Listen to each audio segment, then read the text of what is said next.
ওম শান্তি। আজ 17 জুন 2024 প্রাত মুরলি।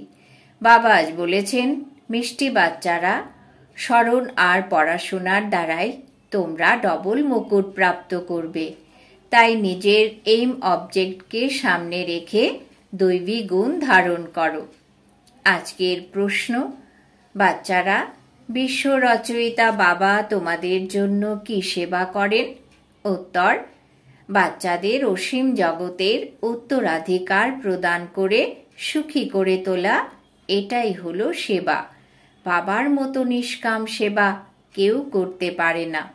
2 নম্বর, অসীম জগতের পিতা সিংহাসন ভাড়া নিয়ে তোমাদের বিশ্বের সিংহাসনের অধিকারী করেন।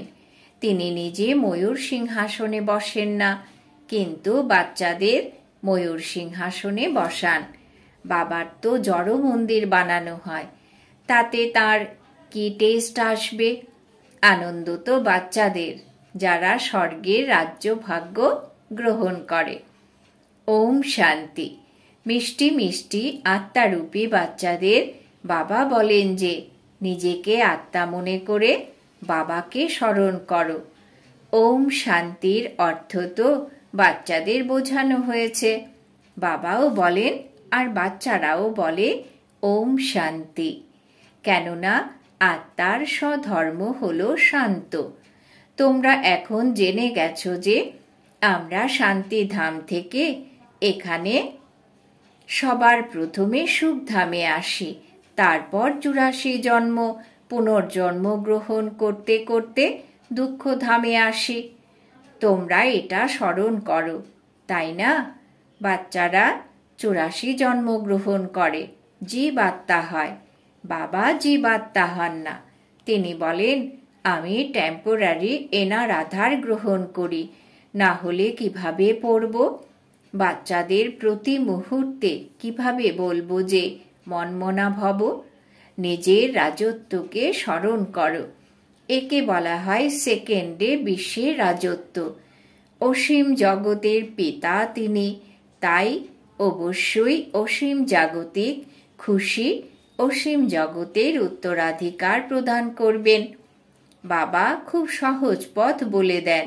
তিনি বলেন, এখন এই দুঃখ ধামকে বুদ্ধি থেকে দূর করো। যে নতুন দুনিয়া স্বর্গ স্থাপন করা হচ্ছে, তার মালিক হওয়ার জন্য আমাকে স্মরণ করো, তাহলে তোমাদের পাপ দূর হবে। তোমরা আবার শতপ্রধান হয়ে যাবে। একে বলা হয় সহজ স্মরণ। বাচ্চারা যেমন লৌকিক বাবাকে কত সহজে স্মরণ করে, বাচ্চারা তেমনি তোমাদের অসীম জগতের পিতাকে স্মরণ করতে হবে। বাবাই তোমাদের দুঃখ থেকে মুক্ত করে সুখধামে নিয়ে যান। ওখানে দুঃখের নাম চিহ্ন পর্যন্ত থাকে না। তিনি খুব সহজ কথা বলেন, নিজের শান্তিধামকে স্মরণ করো। যেটা বাবার গৃহ সেটাই তোমাদের গৃহ। আর নতুন দুনিয়াকে স্মরণ করো, সেটা হলো তোমাদের রাজধানী। বাচ্চারা, বাবা তোমাদের কত নিষ্কাম সেবা করেন। বাচ্চারা, তিনি তোমাদের খুশি করে তারপর বানপ্রস্থ পরম ধামে বসে যান। তোমরাও হলে পরম ধাম নিবাসী। তাকে নির্বাণ ধাম বানপ্রস্থ বলা হয়। বাবা আসেন বাচ্চাদের সেবা করতে, অর্থাৎ উত্তরাধিকার প্রদান করতে। ইনি নিজেও বাবার থেকে উত্তরাধিকার গ্রহণ করেন। শিব বাবা তো হলেন উঁচুর থেকেও উঁচু ভগবান। শিবের মন্দিরও আছে, তার কোনো বাবা বা টিচার নেই। সম্পূর্ণ সৃষ্টির আদি মধ্য এবং অন্তের জ্ঞান তার কাছে আছে। তিনি কোথা থেকে এসেছেন? তিনি কি কোনো বেদ শাস্ত্র ইত্যাদি পাঠ করেছেন? তা নয়। বাবা তো হলেন জ্ঞানের সাগর, সুখ শান্তির সাগর। বাবার মহিমা আর দৈবী গুণ সম্পন্ন মানুষের মহিমাতে তফাৎ আছে। তোমরা দৈবী গুণ ধারণ করে এমন দেবতা হও। পূর্বে তোমাদের মধ্যে আসুরি গুণ ছিল। অসুর থেকে দেবতা বানানো এ তো বাবার কাজ। এইম অবজেক্টও তোমাদের সামনে উপস্থিত। অবশ্যই তিনি এমন শ্রেষ্ঠ কর্ম করে থাকবেন। কর্ম, অকর্ম এবং বিকর্মের গতি অথবা প্রতিটি কথা বোঝাতে 1 সেকেন্ড লাগে। বাবা বলেন, মিষ্টি মিষ্টি বাচ্চাদের পার্ট প্লে করতেই হবে। এই অনাদি অবিনাশী পার্ট তোমরাই পেয়েছ। তোমরা কতবার এই সুখ দুঃখের খেলাতে এসেছ, কতবার তোমরা এই বিশ্বের মালিক হয়েছ। বাবা তোমাদের কত উচ্চ বানান। পরমাত্মা, যিনি সুপ্রিম সোল, তিনি এতটাই ছোট। সেই বাবা হলেন জ্ঞানের সাগর। তিনি আত্মাদেরও নিজের সমান তৈরি করেন। তোমরা প্রেমের সাগর, সুখের সাগর তৈরি হও। দেবতাদের মধ্যে পারস্পরিক কত প্রেম থাকে, কখনোই তাদের ঝগড়া হয় না।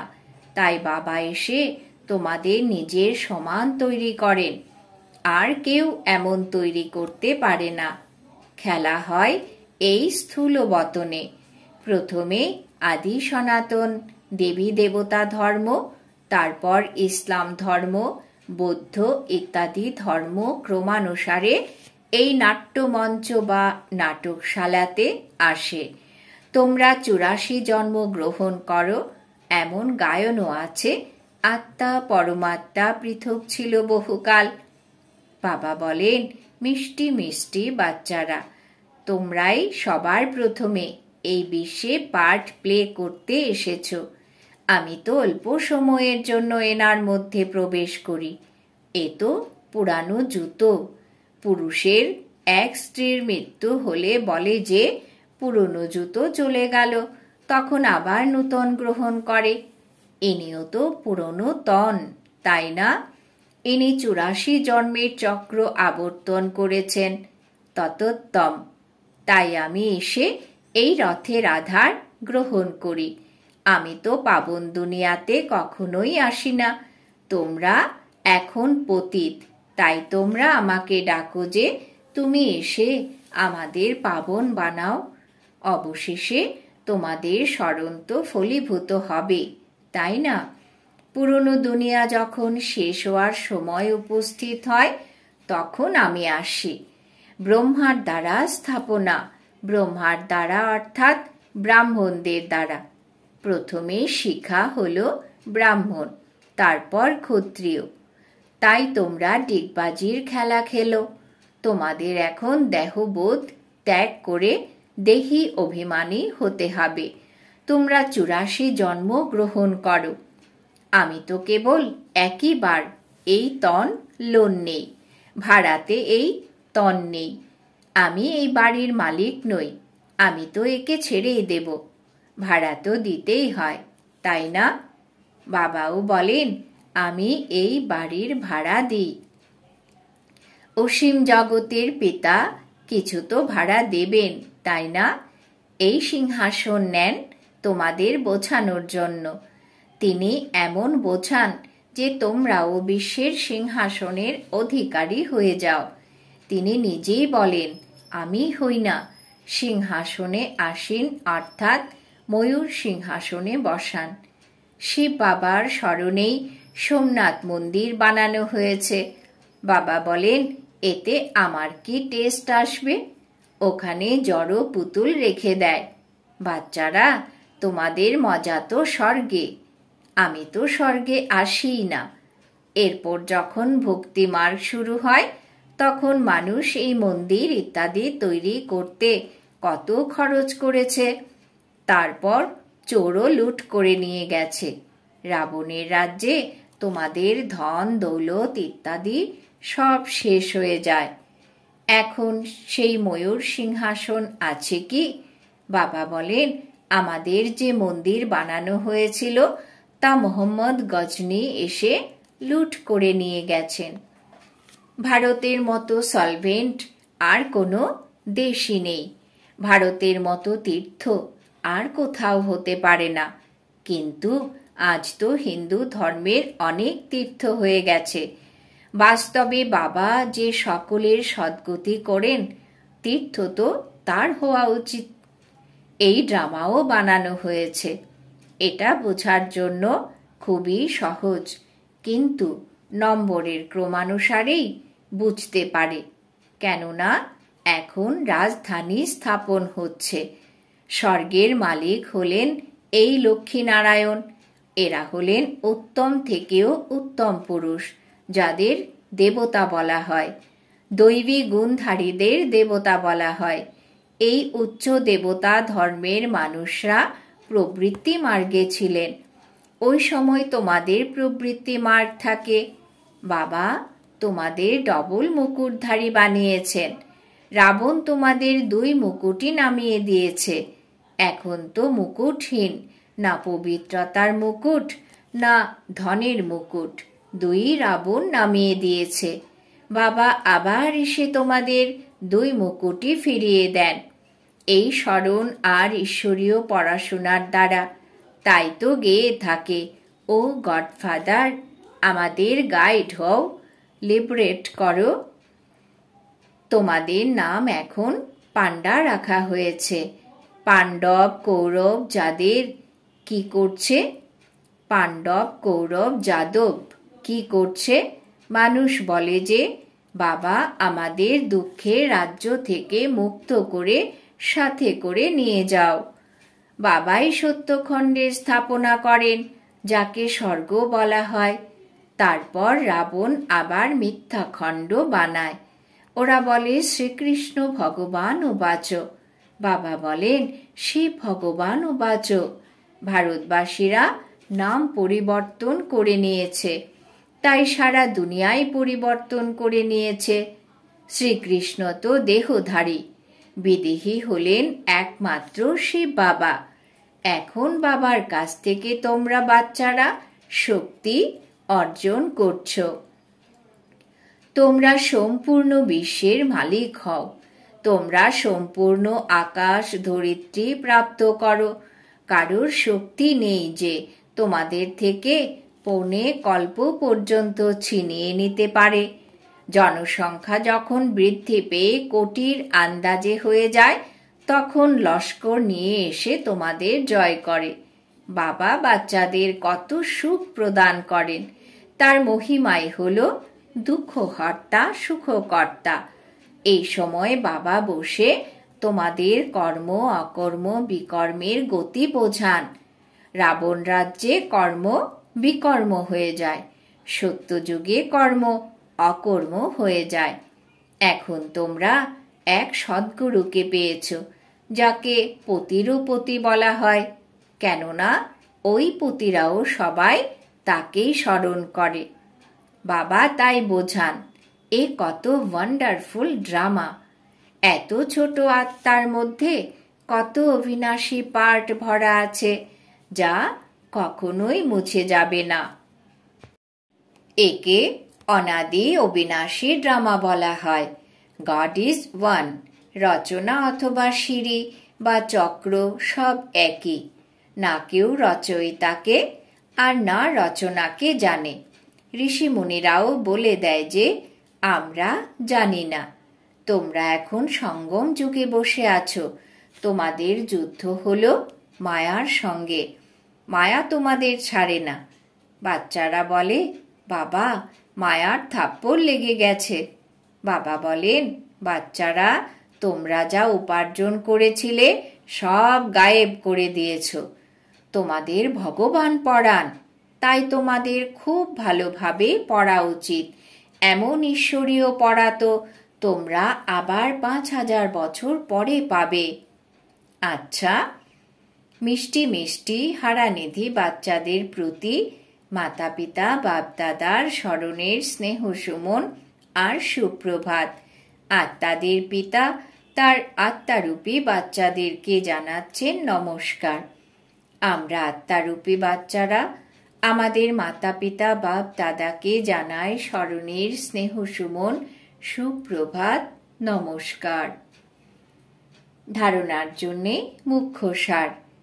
1 নম্বর, এই দুঃখ ধাম থেকে বুদ্ধি যোগকে সরিয়ে নিয়ে নতুন দুনিয়া স্থাপন করতে করতে বাবাকে স্মরণ করতে হবে। শতপ্রধান হতে হবে। 2 নম্বর, বাবার সমান প্রেমের সাগর, শান্তি আর সুখের সাগর হতে হবে। কর্ম, অকর্ম আর বিকর্মের গতিকে জেনে সদা শ্রেষ্ঠ কর্ম করতে হবে। বরদান। বাবা আজ বরদান দিয়েছেন, সদা উৎসাহ উদ্দীপনাতে থেকে মনে খুশির গীত গেয়ে অবিনাশী খুশির ভাগ্যের অধিকারী ভব। সদা উৎসাহ উদ্দীপনাতে থেকে মনে খুশির গীত গেয়ে অবিনাশী খুশির ভাগ্যের অধিকারী ভব। ব্যাখ্যা: তোমরা খুশির ভাগ্যের অধিকারী বাচ্চারা অবিনাশী বিধিতে অবিনাশী সিদ্ধি প্রাপ্ত করো।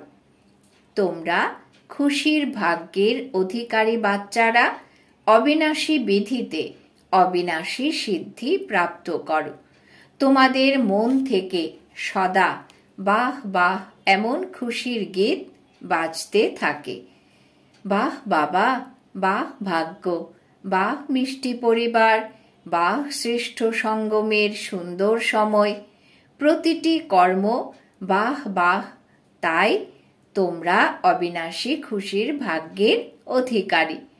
তোমাদের মনে কখনো কেন বা আমি এমন প্রশ্ন আসতে পারে না।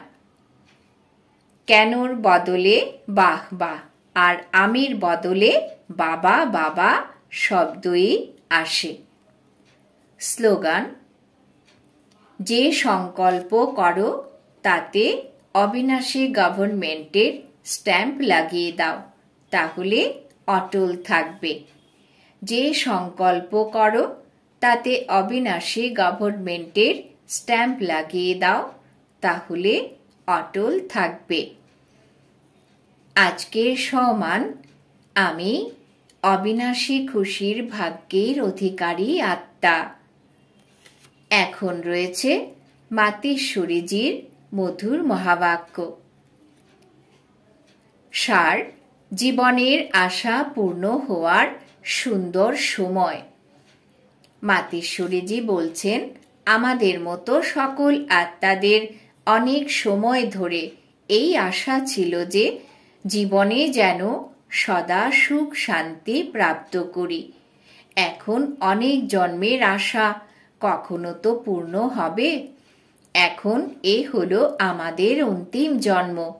এই অন্তিম জন্মেরও অন্তিম সময়। এমন কেউ যেন মনে করে না যে আমি তো এখনো ছোট। ছোট বড় সকলেরই তো সুখ চাই, তাই না? কিন্তু কিসের ফলে দুঃখের প্রাপ্তি হয় এ জানার পূর্বেও জ্ঞানের প্রয়োজন। তোমরা এখন এই জ্ঞান পেয়েছ যে এই 5 বিকারে ফেঁসে যাওয়ার কারণে এই যে কর্মবন্ধন তৈরি হয়েছে তা পরমাত্মার স্মরণের অগ্নিতে ভস্ম করতে হবে। এটাই হলো কর্মবন্ধন থেকে মুক্ত হওয়ার সহজ উপায়। এই সর্বশক্তিমান বাবাকে চলতে ফিরতে প্রতি শ্বাসে স্মরণ করো। এখন এই উপায় বলে দেওয়ার সহায়তা পরমাত্মা এসে করেন, কিন্তু এতে পুরুষার্থ তো প্রতিটি আত্মাকেই করতে হবে। পরমাত্মা তো বাবা, টিচার এবং সদ্গুরু রূপে এসে আমাদের উত্তরাধিকার প্রদান করেন। তাই প্রথমে সেই বাবার হয়ে যেতে হবে, তারপর সেই টিচারের কাছে পড়তে হবে। যে পড়ার দ্বারা ভবিষ্যতের জন্ম জন্মান্তর সুখের প্রালব্ধ তৈরি হবে, অর্থাৎ জীবন মুক্তিতে পুরুষার্থ অনুসারে পদ প্রাপ্ত হয়। আর তিনি গুরু রূপে পবিত্রতা প্রদান করে মুক্তি দান করেন। তাই এই রহস্যকে বুঝে এমন পুরুষার্থ করতে হবে। এটাই হলো পুরানো খাতা সমাপ্ত করে নূতন জীবন বানানোর সময়। এই সময় যতটা পুরুষার্থ করে নিজেকে আত্মা পবিত্র করে তুলবে, ততই শুদ্ধ রেকর্ডে ভরপুর হবে।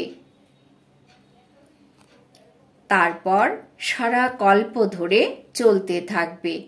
তাই সম্পূর্ণ কল্প নির্ভর করে এই সময়ের উপার্জনের উপরে। দেখো, এই সময়েই তোমরা আদি, মধ্য এবং অন্তের জ্ঞান প্রাপ্ত করো।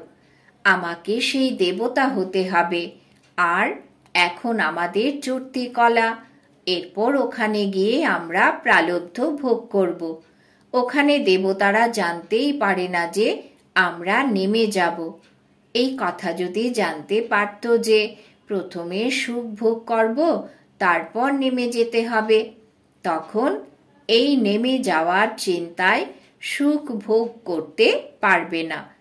তাই এই ঈশ্বরীয় নিয়ম রচনা করা হয়েছে যে মানুষ সদা উত্তরণের কলার পুরুষার্থ করে, অর্থাৎ সুখের জন্য উপার্জন করে। কিন্তু ড্রামাতে অর্ধেক অর্ধেক পার্ট বানানো আছে, যে রহস্যকে একমাত্র আমরাই জানি। কিন্তু যেটা হলো সুখের সময়, পুরুষার্থ করে সেই সময়ের জন্য সুখ প্রাপ্ত করতে হবে। এটাই হলো পুরুষার্থের বিশেষত্ব। অ্যাক্টরের কাজ হলো অ্যাক্ট করার সময় খুব মনোযোগ সহকারে নিজের পার্ট প্লে করা, যাতে দর্শকরা বাহ বাহ করে। তাই হিরো হিরোইনের পার্ট দেবতারা পেয়েছে, যাদের স্মরণিক চিত্রের মহিমা আর পূজা করা হয়। নির্বিকারী প্রবৃত্তিতে থেকে কমল ফুল সম অবস্থা তৈরি করা, এটাই হলো দেবতাদের বিশেষত্ব। এই বিশেষত্বকে ভোলার কারণেই ভারতের এমন দুর্দশা হয়েছে। এখন আবার তেমন জীবন বানানোর জন্য স্বয়ং পরমাত্মা এসেছেন। এখন তার হাত ধরলেই জীবনরূপী নৌকা পার হয়ে যাবে। আচ্ছা, ওম শান্তি।